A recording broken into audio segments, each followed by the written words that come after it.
Hi hello welcome to Aadab TV. నేను మీ journalist Sai. కొన్ని రోజుల క్రితం హైడ్రా కరెక్ట్గా ఒక 16 నెలలో 17 నెలలో అయింది. హైడ్రా అనేది ఒకటి స్టార్ట్ చేశారు ముఖ్యమంత్రి రేవంత్ రెడ్డి గారు. చాలా బాగుంది, అద్భుతంగా. వాళ్ళు చెప్పింది ఏంటంటే ఎక్కడెక్కడైతే ప్రభుత్వ స్థలాలు ఆక్రమణకు గురవుతాయో, ఎక్కడెక్కడైతే చెరువులు ఆక్రమించి బిల్డింగులు కట్టేస్తున్నారో వీటన్నిటినీ తిరిగి తీసుకొస్తుంది హైడ్రా. హైదరాబాద్లో వర్షాకాలం వస్తే వరదలు వస్తున్నాయి, ఇళ్లలోకి నీళ్ళు వచ్చేస్తున్నాయి. ఎందుకంటే సహజంగా పారే కాలువల్ని చెరువుల్ని మొత్తం ఈ రియల్ ఎస్టేట్ కబ్జాదారులు కబ్జా పట్టించేసారు, చెరబట్టేశారు.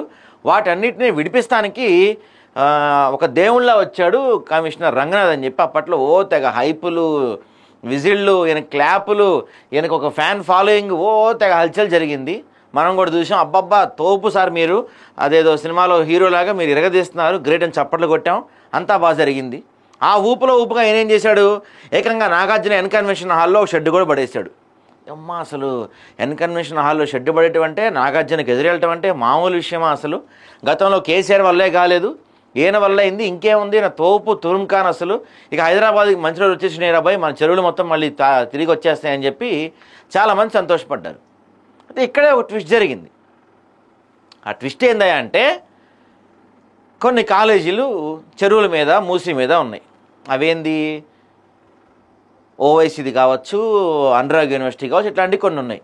మరి వాటిని ఏం చేయట్లేదు సార్ మీరు, కేవలం పేదోళ్ళవి, బడుగు బలహీన వర్గాల వాళ్ళవి కూల్చేస్తారు మీరు. పేదోళ్ళవి కనపడితే ఆగదండి. చిన్న చిన్న రోడ్ల మీద ఈ షెడ్లు వేసుకొని ఉంటారు, కొంతమంది చిన్న చిన్న గుడిసెలు వేసుకొని ఉంటారు చూసారా, వాళ్ళది కనపడితే మాత్రం అసలు ఈసారి కాగదు. పైపెచ్చు సార్ కూల్చేతులన్నీ శని ఆదివారాల్లో జరుగుతాయి. ఖచ్చితంగా హాలిడేస్ అప్పుడే చూసుకొని పనిచేస్తారు సార్, మిగతా రోజుల్లో పని చేయదు హైడ్రా డిపార్ట్మెంట్. దీనికోసం ప్రత్యేకంగా పోలీస్ స్టేషన్ ఏర్పాటు చేశారు, ప్రత్యేకంగా దీనికి ఒక శాఖను పెట్టారు, దానికి కొన్ని కోట్లు కూడా కేటాయించిన పరిస్థితి మనకు కనపడింది. సరే, ఇప్పుడు ఇదంతా ఎందుకు చెప్తున్నానంటే, ఇది ప్రారంభమైన కొత్తల్లో ఈయన మీద ప్రధానంగా వచ్చిన విమర్శ ఏంటంటే, మీరు పెద్ద పెద్ద వాళ్ళని ఏం చేయరు, రాజకీయ నాయకుల జోలికి వెళ్ళరు అనేది ప్రధానంగా ఈయన పైన వచ్చిన విమర్శ. దానికి ఈయన ఇచ్చిన సమాధానం ఒకసారి చూద్దాం మనం సార్ మాటల్లోనే. ఏది మీరు ఓవైసీ గారిది అంటున్నారు, లేదా మల్లారెడ్డి గారి కాలేజ్ ఉండొచ్చు, లేకపోతే ఇంకా మనకి ఏది పల్లరాజు రెడ్డి గారి కాలేజ్ ఉండొచ్చు. ఇట్లా రకరకాల చాలా కాలేజెస్ వచ్చాయి. మాకు చాలా కాలేజెస్ మీద కంప్లైంట్లు వచ్చాయి, FTL లో ఉన్నాయని చెప్పేసి. బట్ పిల్లల భవిష్యత్తుని మనం దృష్టిలో పెట్టుకొని అకాడమిక్ ఇయర్ అనేది ఇప్పుడు నడుస్తున్నది.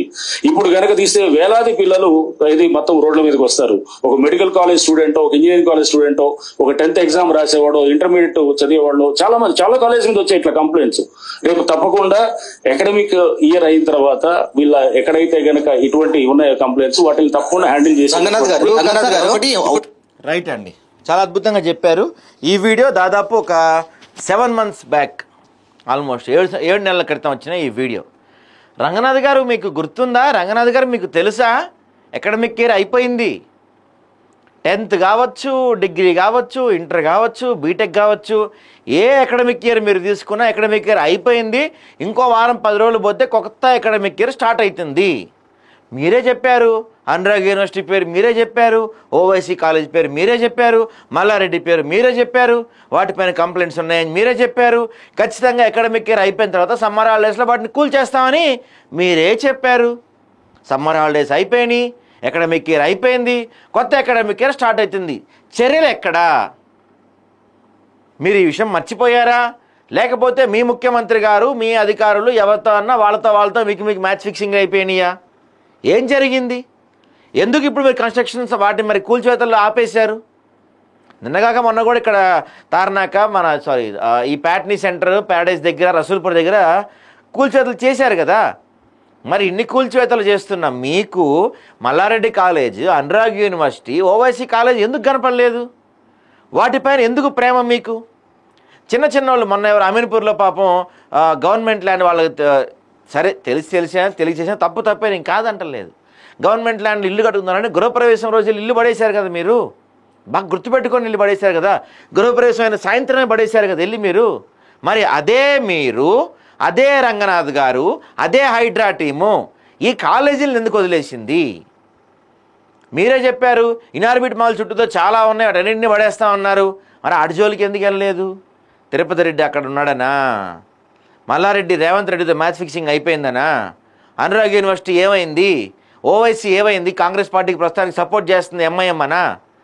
స్థానిక ఎన్నికల్లో కావచ్చు, జిహెచ్ఎంసీ ఎన్నికల్లో కావచ్చు, చాలా ఎన్నికల్లో రేపు ఎంఐఎంతో కాంగ్రెస్ పార్టీ కలిసి కాపురం చేస్తుంది, కలిసి ఎన్నికలకు వెళ్ళబోతున్నారు. కాబట్టి ఇప్పుడు మీరు వాళ్ళపైన యాక్షన్ తీసుకోవడం మానేశారా?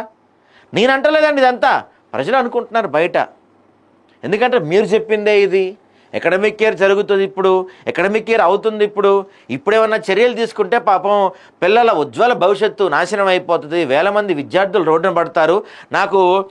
నా గుండె చాలా పెద్దది, నేను పిల్లల కోసం, పిల్లల మంచి కోసం, పిల్లల బాగు కోసం ఇప్పుడు ఆపేస్తున్నా అని చెప్పిన మీరు 7 నెలలు కలిసిపోయినాయి. అకాడమిక్ ఇయర్ అయిపోయింది, హాలిడేస్ వచ్చేసినాయి, మళ్ళీ అకాడమిక్ ఇయర్ స్టార్ట్ అవుతుంది. చర్యలు ఎప్పుడు తీసుకుంటారు సార్? ఇంకో 10-15 రోజులు పోతే ఫ్రెష్గా మళ్ళీ అకాడమిక్ ఇయర్ స్టార్ట్ అవుతుంది. ఈలోపు చర్యలు తీసుకుంటారా? తీసుకోరా? చెప్పేసేయండి, మేము తీసుకోలేము, మావి చిన్న చిన్న షెడ్లు, చిన్న చిన్న పేదోళ్ళు, మధ్యతరగతి వాళ్ళు కట్టుకుంటాం, వాటిని అయితే మేము బుల్డోజర్లు తీసుకెళ్ళి పడేస్తాం, అవసరమైతే జిల్టెస్టిక్స్ పెట్టి కూడా పేలుస్తాం, కానీ రాజకీయ నాయకుల జోలికి మేము వెళ్ళడం, మాకు భయం అని చెప్పేయండి. మేము అడగం మిమ్మల్ని. ఇంకా ఇప్పుడు కూడా ఇది ఎందుకు అడుగుతున్నాం అంటే మీరు చెప్పారు, ఇది మీరే చెప్పారు, అకాడమిక్ ఇయర్ అయిపోగానే పడేస్తామని మీరే చెప్పారు. మరి ఏది యాక్షన్ ఎక్కడ అడుగుతున్నాను రంగనాథ్ గారిని. మరి సమాధానం చెప్తారని వెయిట్ చేస్తున్నా. చూద్దాం ప్రభుత్వం సమాధానం చెప్తుందా, రంగనాథ్ గారు సమాధానం చెప్తారా, దీనిపైన ఎవరు స్పందిస్తారో చూద్దాం మరి.